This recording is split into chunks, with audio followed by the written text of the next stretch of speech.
Uji ketahanan terbang perdana pesawat RI-1 mendarat di landasan udara Sultan Iskandar Muda, Aceh Besar pada hari Rabu sekitar pukul 11.20 waktu Indonesia Barat.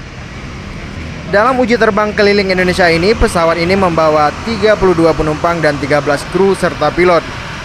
Menteri Sekretaris Negara Sudi Silalahi, Wakil Menteri Pertahanan Letjen Purnawirawan Safri Samsudin, dan sejumlah pejabat lain di Sesnek ikut dalam penerbangan ini.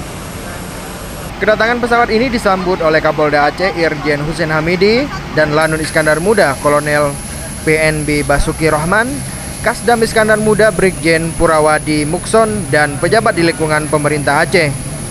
Uji terbang pertama ini, pesawat berangkat dari Bandara Halim Perdana Kusuma menuju ke Aceh. Selanjutnya pesawat akan terbang menuju Manado. Pesawat akan melanjutkan perjalanan ke Pulau Miangas dan Pulau Rote. Akhirnya mendarat kembali di Bandara Halim Perdana Kusuma, Jakarta.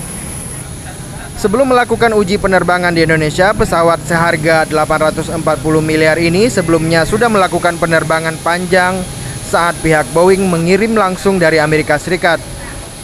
Pembelian pesawat ini diklaim telah menghemat keuangan negara sebesar 114,2 miliar rupiah per tahun. Sebelumnya, pesawat kepresidenan merupakan pesawat charteran milik maskapai Garuda Indonesia.